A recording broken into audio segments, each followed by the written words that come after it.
নমস্কার, শুভ সন্ধ্যা। আমি আপনাদের প্রবীণ বিশ্বাস। দেখছেন এনকে ডিজিটালের সান্ধ্য অনুষ্ঠান থার্ড আই। আমাদের সকালের অনুষ্ঠানও আসছে আগামী 3 তারিখ থেকে, সে নিয়ে পরে বলবো। তবে তার আগে বলি যে এবার টার্গেটকে ধর্মেন্দ্র প্রধানের ইস্তফার পর যেভাবে তাকে বীরের মর্যাদা দেওয়া হচ্ছে, যে উনি প্রশ্নপত্র কেলেঙ্কারির সর্বোচ্চ দায়ভার থেকে নয়, পাকিস্তানের সাথে যুদ্ধ করে ইসলামাবাদকে ছিনিয়ে নিয়ে এসেছেন ভারতে। কিন্তু ছাত্রদের ওপরে নেমপ্লেটবিহীন পুলিশ এবং র্যাফের লাঠিচার্জ, টিয়ার গ্যাসের শেল ফাটানো, এমনকি পেলেট গান চালানো বেতাজ বাদশাহ অমিত শাহকে আড়াল করবার একটা চেষ্টা কিন্তু সর্বত্র শুরু হয়েছে। খেয়াল করে দেখুন, অমিত শাহর নামটা কোথাও আসছে না, বরং অনেক বেশি করে টার্গেট করা হচ্ছে নীতিন গডকরি আর যোগী আদিত্যনাথকে। অমিত শাহকে আড়াল করে বিহারের মুখ্যমন্ত্রী সম্রাট চৌধুরী আর বাংলার মুখ্যমন্ত্রী শুভেন্দু অধিকারী কৃতকর্মকেও যেন ঢাকা দেওয়ার একটা প্রচেষ্টা টেলিভিশন এবং কয়েকটি ইউটিউব চ্যানেলে শুরু হয়ে গিয়েছে। প্রশ্ন ফাঁস নিয়ে বিভিন্ন রাজ্যে রাজ্যে যে ক্ষোভ বিক্ষোভ সোশ্যাল মিডিয়ায় পোস্ট হয়েছে, তাতেই এই প্রমাণ। পাইকারি হারে লাঠি পেটা, অ্যারেস্ট সব হয়েছে। বিহারে তো পুলিশ AK-47 পর্যন্ত চালিয়েছে বলে ছবি দেখা গিয়েছে। যদিও সেই ছবির সত্যতা আমরা যাচাই করিনি, তবু দেখা তো গিয়েছে এবং সরকারি স্তরে তার প্রতিবাদও হয়নি। ককরোচ জনতা পার্টির শর্তই ছিল 3টে। কি? 1, ধর্মেন্দ্র প্রধানের ইস্তফা; 2, আত্মাহুতি দেওয়া ছাত্রদের পরিবার পিছু 1 কোটি টাকা করে এককালীন অর্থ সাহায্য; আর 3, আন্দোলন করতে গিয়ে পুলিশের হাতে আটক হওয়া ছাত্রছাত্রীদের মুক্তি দিতে হবে। সরকার সেই সব দাবি মেনে নেওয়ার পরেও ছবি দেখে দেখে, ভিডিও দেখে দেখে পুলিশ বিভিন্ন রাজ্যে আন্দোলনরত ছাত্রছাত্রীদের এবং তাদের সমর্থনকারীদের খুঁজে খুঁজে বের করে গ্রেফতার করেই চলেছে। সুপ্রিম কোর্টের নির্দেশও মানা হচ্ছে না এক্ষেত্রে। বহু রাজ্যে পুলিশ যেভাবে নেম ব্যাচ ছাড়া ডিউটি করেছে, তা সম্পূর্ণভাবে বেআইনি বেআইনি বেআইনি। তাদের চিহ্নিত করে আইনের আওতায় আনার কথা ধামা চাপা পড়ে যাচ্ছে। এটা বলা হচ্ছে না যে যারা নেম ব্যাচ ছাড়া বা যারা সিভিল ড্রেসে লাঠি হাতে দিল্লিতে মারমুখী হয়েছিল, বা কলকাতায় যে নেম ব্যাচ না পড়া পুলিশকে দেখা গিয়েছে, তাদের কি হবে, এই কথাটা কিন্তু কেউ তুলছে না। পুলিশের ভূমিকা কিন্তু আজ দেশ জুড়ে প্রশ্নের মুখে পড়েছে পুলিশ। বিশেষত বিজেপি শাসিত রাজ্যগুলোতে যেভাবে পুলিশ মারমুখী হয়ে উঠেছে, তাতে রাজ্য সরকার হোক বা কেন্দ্রীয় সরকারের বিরুদ্ধে একটাও কথা বলা যাবে না, লেখা যাবে না, আর পথে নেমে তো প্রতিবাদ করাই যাবে না। মূল টার্গেট সব রাজ্যেই শুধু শুক্রবারিয়া আর নিরীহ নিরস্ত্র ছাত্রছাত্রীরা আর আমাদের মতো কিছু ইউটিউবার। খুব সন্তর্পণে এই বিষয়টাকে সরিয়ে রেখে, নেম ব্যাচ ছাড়া পুলিশ কেন এলো, বা কেন পেলেট গান চালালো, কার নির্দেশে লাঠি চালানো হলো, নির্বিচারে অকথ্য অত্যাচার করা হলো, এই কথাগুলোকে কিন্তু সরিয়ে রাখা হচ্ছে। সরিয়ে রেখে যোগী আদিত্যনাথ এবং নীতিন গডকরির দিকে আন্দোলনের অভিমুখ ঘুরিয়ে দেওয়ার একটা প্ল্যান খুব সুকৌশলে চালানো হচ্ছে দেশ জুড়ে। আর এই বিষয়টাই ধরে ফেলেছেন রাহুল গান্ধী, প্রিয়াঙ্কা গান্ধী আর মহুয়া মৈত্ররা। তাদের দাবি অনুযায়ী ছাত্র বা তাদের সমর্থকদের পেটানোর, গ্রেফতারের নাটের গুরু নাকি অমিত শাহ। তাই অমিত শাহের পদত্যাগ চাওয়া শুরু হয়েছে এদের পক্ষ থেকে। একদম সঠিক জায়গাটা এরা ধরেছেন। দমন পীড়ন করে সাধারণ প্রতিবাদীদের কণ্ঠরোধ করে মানবাধিকারের তোয়াক্কাই করছে না ডাবল ইঞ্জিনের সরকারগুলো। কিন্তু মিডিয়া এই বিষয়টি থেকে অনেক বেশি এখন আগ্রহী নীতিন গডকরির ইথানল, E20 ইত্যাদি ইত্যাদি নিয়ে নীতিন গডকরির পদত্যাগের যে আন্দোলন, তা কভার করতেই তারা ব্যস্ত। নিঃসন্দেহে দেশের মানুষকে না জানিয়ে চুপি সাড়ে ইথানল ভেজাল মেশানোর দায় পেট্রোলিয়াম মন্ত্রী নীতিন গডকরি সহ নরেন্দ্র মোদীকেও কিন্তু নিতে হবে। যেভাবে দেশের মানুষকে অন্ধকারে রেখে 20% ইথানল মিশিয়ে দেওয়া হলো পেট্রোলে, দেশের মানুষকে বলা যেতেই পারত, এই দেখো আমরা 20% ইথানল মেশাচ্ছি, তার জন্য পেট্রোলের এই দাম, আর 100% পিওর পেট্রোলের এই দাম, তোমরা যেটা খুশি নিতে পারো। সেটা কিন্তু দেশবাসীকে জানানো হয়নি। জানানো হলেও মিডিয়ায় সেটা প্রচার হয়নি। ফলে দেশবাসীকে না জানিয়ে চুপি সাড়ে একদিন হঠাৎ করে এই ইথানল মিশিয়ে দেওয়া হলো পেট্রোলের মধ্যে। দেশবাসী জানতেও পারলো না, তারা ঠকলো। 20% ইথানল মেশাতে গিয়ে দেশবাসীকে ঠকানো হলো। এর দায় নীতিন গডকরি, পেট্রোলিয়াম মন্ত্রী এবং নরেন্দ্র মোদীকে নিতেই হবে। কিন্তু দেশ জুড়ে প্রশ্ন ফাঁস কেলেঙ্কারির বিরুদ্ধে সোচ্চার মানুষগুলোর ওপরে পুলিশের যে নারকীয় অত্যাচার, তার দায় অমিত শাহ নিয়ে কেন পদত্যাগ করবেন না? এই আলোচনাটা পেছনের সারিতে চলে যাচ্ছে কেন জানেন? আসলে নরেন্দ্র মোদীর পর প্রধানমন্ত্রীর চেয়ার দখলের একটা ঠান্ডা লড়াই চলছে আরএসএস এবং বিজেপির গুজরাট লবির মধ্যে। যে কথা আগেও আমি বহুবার বলেছি, বিস্তারিতভাবে বলেছি, তবু আরও একবার ছোট করে বলছি কেন এটা চলছে। আরএসএস সবসময় চায় যে ভারত হিন্দু রাষ্ট্র হোক। সেই কারণেই তারা চান যে তাদের মধ্যে থেকে কেউ একজন রাষ্ট্রপ্রধান হয়ে হিন্দু হিন্দুস্তান বা সংবিধান বদলে ফেলে মনুবাদী অনুশাসনের মধ্যে দিয়ে ভারত হিন্দু রাষ্ট্র হিসাবে প্রতিষ্ঠিত হোক। এটা আরএসএস চায়, এটা তাদের ঘোষিত নীতি। তাই আরএসএস চেয়েছিল নীতিন গডকরি, ধর্মেন্দ্র প্রধান কিংবা যোগী আদিত্যনাথের মধ্যে কেউ একজন নরেন্দ্র মোদীর পর প্রধানমন্ত্রী আসনে বসুক, কিন্তু তাতে গুজরাট লবির অমিত শাহের ভবিষ্যৎ অনিশ্চিত হয়ে পড়বে। তাই গুজরাট লবি একে একে পথের কাঁটা সরাচ্ছে। এই কাজে তারা মিডিয়াকে সুচতুরভাবে কাজে লাগাচ্ছে। কিছু ইউটিউব চ্যানেলও কিন্তু এই ফাঁদে পা দিয়ে ফেলেছে। প্রথম কাটা ধর্মেন্দ্র প্রধানকে উপড়ে ফেলা হয়ে গিয়েছে। এবার টার্গেট নীতিন গডকরি, আর তারপর মাত্র কয়েক মাস পরেই টার্গেট হয়ে যাবেন যোগী আদিত্যনাথ। তাহলেই পূর্ণ হবে 16 কলা। কয়েক মাস পরে কেন সেটাও বলছি। মোদির পর একমাত্র প্রধানমন্ত্রীত্বের দাবিদার কিন্তু হতে পারেন অমিত শাহ, যদি এই 3 পথের কাঁটাকে সরানো যায়। নীতিন গডকরি, যোগী আদিত্যনাথ এবং ধর্মেন্দ্র প্রধান। একটা কাঁটা তো সরেই গিয়েছে, বাকি রয়েছে দুটো। এই দুটোকে সরাতে পারলে অমিত শাহর রাস্তাটা একেবারে পরিষ্কার। প্রতিটি বিজেপি শাসিত রাজ্যের মুখ্যমন্ত্রীরা অমিত শাহের পেয়ারের লোক, আমরা সবাই জানি। তাদের ডেকে অমিত শাহ ভবিষ্যৎ পরিকল্পনা ছকে দিচ্ছেন, কিভাবে রাজ্য চালাতে হবে তার পরামর্শ দিচ্ছেন। আগামী কয়েক মাসের মধ্যেই উত্তরপ্রদেশের বিধানসভা নির্বাচন, 6-7 মাস বাকি। বলা হয় দিল্লির মসনদের রাস্তা নাকি উত্তরপ্রদেশ হয়েই যায়। এই উত্তরপ্রদেশের নির্বাচনে যোগী আদিত্যনাথ যদি আশানুরূপ ফল করতে না পারেন, তার প্রধানমন্ত্রী পদের দাবিদারিত্ব কিন্তু হালকা হয়ে যাবে, লঘু হয়ে যাবে। একেবারে নিষ্কণ্টক হয়ে যাবে অমিত শাহের মনোবাসনা পূরণের পথ। কিন্তু এক্ষেত্রেও এক এবং একমাত্র পথের কাঁটা রয়ে যাবে বাংলায়। হ্যাঁ, ঠিক শুনছেন, অমিত শাহের প্রধানমন্ত্রী হওয়ার পথের কাঁটা যতই আরএসএস এর লোককে সরিয়ে দেওয়া হোক না কেন, পথের কাঁটা থেকে যাবে বাংলা। কেন বেঙ্গল ফ্যাক্টর নিয়ে দুশ্চিন্তায় অমিত শাহ, আজ ফাঁস করবো সে কথাও। তবে একটা ছোট্ট বিরতি নিতে হবে। ফিরে আসছি বিরতির পর, সঙ্গে থাকুন। জয়গুরু রত্নভান্ডার জ্যোতিষীমা, এখানে গোল্ড মেডেলিস্ট জ্যোতিষী বসেন। হাই কোয়ালিটির আসল গ্রহরত্ন সবচেয়ে কম দামে এখানে পাওয়া যায়। স্থান বেলঘড়িয়া রানীপার্ক, বটতলা, 2 নম্বর রেলগেটের নিকটে। 9681345722 এবং 9007778922। Padmalaya Group, where moments are made permanent. One of the most premium and trusted real estate company of Kolkata, carrying legacies since 1982. Quality, honesty, trust. Padmalaya Group. Call 983-0048-333. Visit us www.padmalayagroup.in.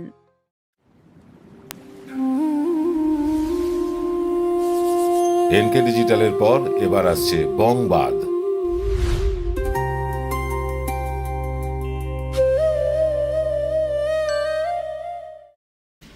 ফিরে এলাম বিরতির পর। আপনারা দেখছেন NK ডিজিটালের third eye অনুষ্ঠান। এই third eye অনুষ্ঠানে প্রতিদিন রাত 8টায় সোম থেকে শনি আমরা বিভিন্ন রাজনৈতিক বিষয়ে পর্যালোচনা করি। আপনারা এই অনুষ্ঠানগুলো দেখে পছন্দ করছেন, শেয়ার করছেন, লাইক করছেন, আমরা কৃতজ্ঞ। আমরা ধন্যবাদ জানাই আপনাদেরকে যে আপনারা আমাদেরকে এভাবে আমাদের পাশে এসে দাঁড়িয়েছেন। দেখুন, বাংলায় বিজেপির সাথে তৃণমূলের ভোটের ফারাক হচ্ছে 27 লাখের 30 লাখের মতন। 30 লাখ, 27 লাখ জেনুইন ভোটারের নাম এসআইআরে বাদ দিয়েও 30 লাখের কাছাকাছি ফারাক বাংলায় তৃণমূল আর বিজেপির ভোট। বাংলায় 60% বুথে বিজেপির সংগঠন আজও বলে কিচ্ছু নেই। সংগঠন বলে আজও, আজকের দিনে দাঁড়িয়েও, আজ মঙ্গলবার, এই মঙ্গলবার রাত্রেও আপনাদেরকে বলছি 60% বুথে বিজেপির সংগঠন বলে কিচ্ছু নেই। যেটা আছে সেটা হুজুগ। তাই রাজ্য বিজেপির দ্বিমুখী লাইন নিয়েছে, দুটো লাইন নিয়েছে। সরকার পক্ষ চরমপন্থা নিয়েছে, নানা রকম আইন কানুন এনে বা বহু ক্ষেত্রে আইন না মেনে সরকার বিরোধীদের জেলে ভরছে। আর শ্রমিকবাবু অর্থাৎ রাজ্য বিজেপির দল, তারা নরমপন্থা নিয়ে সুললিত ভাষায় উদারপন্থী হওয়ার চেষ্টা করছে, শক্তি চট্টোপাধ্যায়ের কবিতা আউড়ে আউড়ে। সরকারি এই দমন পীড়ন নীতি চলবে আরও মাস 6, লিখে রাখুন। আরও 6 মাস মতন এই দমন পীড়ন চলবে। তার মধ্যে যতটা পারা যায় বিরোধীদের বগল দাবা করতে হবে, বশ্যতা স্বীকার করাতে হবে। তারপর উত্তরপ্রদেশের বিধানসভা নির্বাচনের ফলাফল দেখে অবস্থা বুঝে ব্যবস্থা নেওয়া হবে বাংলার জন্য। ইতিমধ্যেই বাংলা থেকে মানে তৃণমূলের প্রতীকে জয়ী 20 জন সাংসদকে কেনা হয়ে গিয়েছে। আর বাকি খান কতক সাংসদ কিনে নিতে পারলেই বিজেপি সরকারের মেয়াদকাল আরও একটা টার্মের জন্য সুনিশ্চিত করতে বিভিন্ন রকম বিল পাস করিয়ে নিতে হবে। প্রয়োজনে সংবিধান সংশোধন করে নিতে হবে আগামী 3 বছরের মধ্যেই। তারপর বিজেপিও জানে এই 20 জন বিদ্রোহী তৃণমূল সাংসদের একজনও নিজের দমে একটা ক্লাব ভোটে জেতার ক্ষমতা রাখে না। তাই বিজেপি নিজের দলের কর্মীদের মধ্যে অসন্তোষ যাতে দানা না বাঁধে, লোকসভা ভোটের আগেই 20 জনের কাউকেই তারা বিজেপির টিকিটে দাঁড় করাবে না। লিখে রাখুন কথাটা। টক্করটা কিন্তু এবার সরাসরি শুভেন্দু বনাম মমতা হবে আগামী লোকসভা নির্বাচনে। আর বালিশব্রতরা যদি তৃণমূলের সিম্বল কেড়ে নিতে সক্ষমও হয়, মমতা বন্দ্যোপাধ্যায়কে তাও রোখা যাবে না। হয় মমতা বন্দ্যোপাধ্যায় কংগ্রেসের সাথে মিশে যাবেন তারা, আর না হয় নতুন সিম্বল নিয়ে কংগ্রেসের সাথে জোট করে লড়তে পারেন। দুক্ষেত্রেই প্রচণ্ড চাপের মুখে পড়বে কিন্তু বিজেপি। এদিকে বামপন্থীদের আন্দোলনে নেম প্লেটবিহীন পুলিশ অথবা গুন্ডাও হতে পারে, তাদেরকে পাঠিয়ে বামেরা মানে আগে রাম পরে রাম স্লোগান যে দিয়েছিল, যে শ্রীলেখা মিত্র ডাইনিটাকে হিড়হিড় করে ট্রেনে নামানোর কথা বলেছিল, তারা নিজেরাই আজ দমন পীড়নের শিকার হয়ে রিভার্স গিয়ারে চলে গেছে। পাইকারি হারে বুলডোজার ব্যবহারের ফলে সমাজের প্রান্তিক খেটে খাওয়া মানুষেরাও নিজেদের হাত কামড়াচ্ছেন এখন। যদিও 2,40,00,000 মহিলার বদলে মাত্র 1 কোটি মহিলা অন্নপূর্ণা ভাণ্ডারে লাভ পাচ্ছেন, সেটা পরের বাজেটে হয়তো টেকআপ করে দেওয়া যাবে। সব মহিলাদেরকে অন্নপূর্ণা ভাণ্ডার দিয়ে খুশি করবার একটা চেষ্টা হবে 2028-29 অর্থবর্ষে। স্বাস্থ্য বিমার ক্ষেত্রেও একই ব্যবস্থা নেওয়া হবে লোকসভার নির্বাচনের বছরে। শুভেন্দু অধিকারী বলেই দিয়েছেন যে যাতে যারা আয়ুষ্মান ভারতের প্রকল্প পাচ্ছেন না তাদের জন্য রাজ্য সরকার বিমা আনবে। তাহলে কি দরকার ছিল স্বাস্থ্যসাথীটাকে বদলে দেওয়ার? স্বাস্থ্যসাথীর নামটাই বদলে দিয়ে অন্য কিছু নাম দিতে পারতেন। নাম বদলে তো আপনারা ওস্তাদ, রাস্তার নাম বদল করছেন, বিভিন্ন জায়গার নাম বদল করছেন, কাজের কাজ লবডঙ্কা। যাই হোক, স্বাস্থ্যসাথীর নামটাই বদল করে দিতে পারতেন, সেই একই কার্ডে কাজ হয়ে যেত। আবার নতুন করে কার্ড বানাতে হবে, আবার মানুষকে নতুন করে লাইনে দাঁড়াতে হবে। এই লাইনে দাঁড়ানোর চক্কর থেকে মানুষকে কবে মুক্তি দেবে এই সরকারগুলো আমরা জানি না। কিন্তু মানে তাতেও কিন্তু এই 3 মাসে এত কিছু করার পরেও এই 3 মাসেই মানুষের মধ্যে যে ক্ষত সৃষ্টি করে ফেলেছে রাজ্য সরকার, তা বুমেরাং হয়ে ফিরবে 29-এ। এটা লিখে রাখুন। মানুষকে তীব্র যন্ত্রণার মধ্যে রেখে তারপর সেই ক্ষতে লোকসভা ভোটের আগে 2 টুকরো রুটি ছুঁড়ে গোবলয়কে কিছুটা ভুলিয়ে বালিয়ে রাখা গেলেও বাংলার লোকসভার 12টা আসনও ধরে রাখা বেশ কষ্টকর হবে বিজেপির পক্ষে। বাংলার এই দমন পীড়নের পথেই চলবে বাংলা, নাকি নমনীয় হবে, তা সম্পূর্ণভাবে নির্ভর করছে উত্তরপ্রদেশের বিধানসভা নির্বাচনের ফলাফলের ওপর। যদি দেখা যায় যোগী আরও একবার হাসতে হাসতে জিতে গিয়েছেন, তাতে অমিত শাহের রক্তচাপ বাড়বে, কারণ অমিত শাহের মূল কম্পিটিটর হয়ে দাঁড়াবেন যোগী আদিত্যনাথ প্রধানমন্ত্রিত্বের জন্য। বাংলাতে নেম প্লেটবিহীন উর্দিধারীরা তাণ্ডব শুরু করে দেবে সঙ্গে সঙ্গে যদি উত্তরপ্রদেশে যোগী জেতে। গলায় গেরুয়া উত্তরীয় আর তিলকধারীরা আরও বেশি করে আক্রমণাত্মক হয়ে উঠবেন বলে আমরা মনে করছি। রাতের অন্ধকারে ভিডিওগ্রাফি ছাড়াই এনকাউন্টারের সংখ্যা বাড়বে, সঙ্গে বাড়বে বুলডোজারের দাপাদাপিও। আর যোগী আদিত্যনাথ যদি নিজে গোরখপুর কেন্দ্র থেকে হেরে যান বা বিজেপি উত্তরপ্রদেশে যদি সরকার করতে না পারে, সবার আগে বাংলা আর বিহার সঙ্গে আসাম এই 3 রাজ্যের মুখ্যমন্ত্রী বদল করে ভিজে বেড়াল মার্কা কিছু ফ্রেশ চেহারা আনা হবে। তারা শান্তির সুললিত বাণী ছড়িয়ে নরম পন্থায় 3 রাজ্যের মানুষের মন জয়ে মন প্রাণ সঁপে দেবেন। উগ্র হিন্দুত্বের আস্ফালন আর দেখাবেন না, অন্তত বাংলায়। আসামে দেখাতে পারেন, কিন্তু বাংলায় তারা কিন্তু উগ্র হিন্দুত্বের আস্ফালন দেখাবে না। শুক্রবারীদের উপর নির্মম অত্যাচারটাও খানিকটা কমিয়ে তাদের মন জয়ের চেষ্টা করা হবে লোকসভা ভোট পর্যন্ত। তবে এতক্ষণ যা বললাম সবটাই কিন্তু স্পেকুলেশন, হতেও পারে নাও হতে পারে। কিন্তু বিভিন্ন রাজ্যে জেনজি যেভাবে মাথা চাড়া দিয়ে উঠেছে, একটার পর একটা ইস্যু নিয়ে রাজ্যে রাজ্যে বিক্ষোভ বাড়ছে, তাতে বিজেপির প্রতি মানুষের আস্থায় বড় সড়ো চিড় ধরেছে, এটা স্পষ্ট। মোদির নিজের জনপ্রিয়তাও কিন্তু মোদির তলানিতে। একটা সার্ভে এসছে সি ভোটারের, তাতে দেখছিলাম যে দেশের 85% মানুষ মোদিকে আর চাইছেন না, চাইছেন মাত্র 15% মানুষ। মানে কোথায় নেমেছে তার জনপ্রিয়তা। মানে মোদি হ্যায় তো মুমকিন হ্যায়, যশস্বী প্রধানমন্ত্রী, বিশ্বগুরু, এসব মানুষ ভুলে গিয়েছে। মানুষ কিন্তু অত্যাচারিত, মানুষ কিন্তু নিপীড়িত। আমরা একটা ফেসবুক পেজ করেছি, সেই পেজে আমরা প্রতিনিয়ত খবর দিচ্ছি। 70,000 ফলোয়ার ইতিমধ্যে ফেসবুক পেজটা ফলো করছেন। আপনাদেরকে আমরা অনুরোধ করছি, প্রত্যেক দিন যে গুরুত্বপূর্ণ খবরগুলো হচ্ছে, ওই টেলিভিশনের মতন ব্রেকিং নিউজ নয়, যে গুরুত্বপূর্ণ খবরগুলো হচ্ছে সারা রাজ্যে সারা দেশে, সেই প্রত্যেকটা গুরুত্বপূর্ণ খবরের আপডেট আমরা কিন্তু বিশ্লেষণ সহ ফেসবুকে দিচ্ছি। আপনারা আমাদের ফেসবুক পেজটা ফলো করে নিন, তাহলে প্রতিটি গুরুত্বপূর্ণ খবরের সাথে নিজেদেরকে আপডেট রাখতে পারবেন। দেখুন, এই যে মোদির জনপ্রিয়তা তলানিতে গিয়েছে, এটা আপনারা জানেন। নির্বাচন কমিশন রাষ্ট্রপুঞ্জের আতশকাচের তলায় যেভাবে পড়ে গিয়েছে, তাতে কিন্তু বেশ বেকায়দায় আমাদের নির্বাচন কমিশনারও।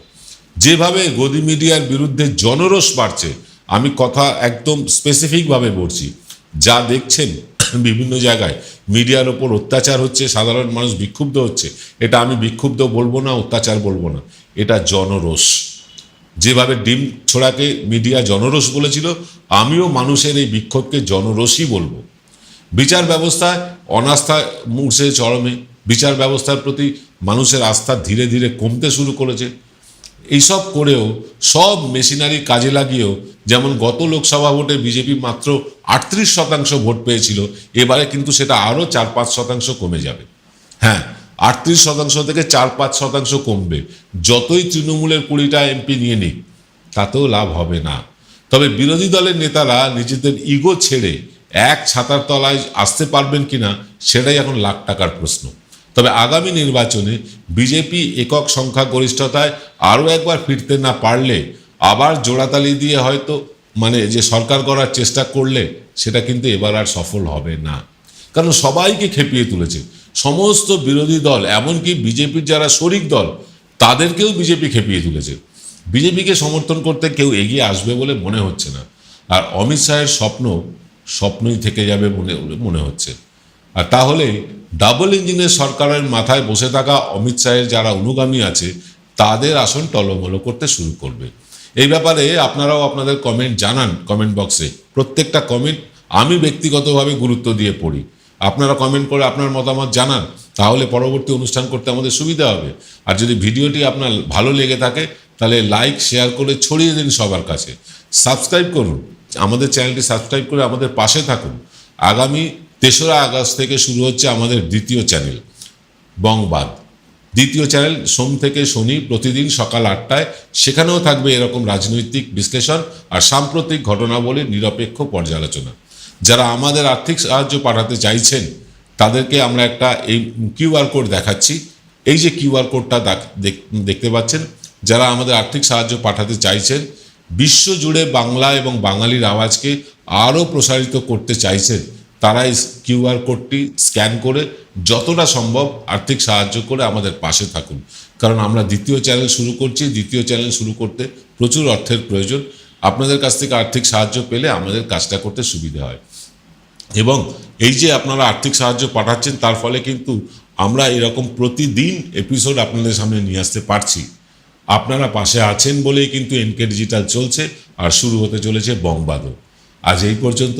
আগামীকাল রাত্রিবেলা 8টার সময় যথারীতি আমি আসব, ঠিক রাত 8টায়। সঙ্গে থাকবেন জেনজি বনাম গুরুজি। এই নিয়ে একটা অনুষ্ঠান করতে চাইছি, জেনজি বনাম গুরুজি, মানে বিশ্বগুরুজি।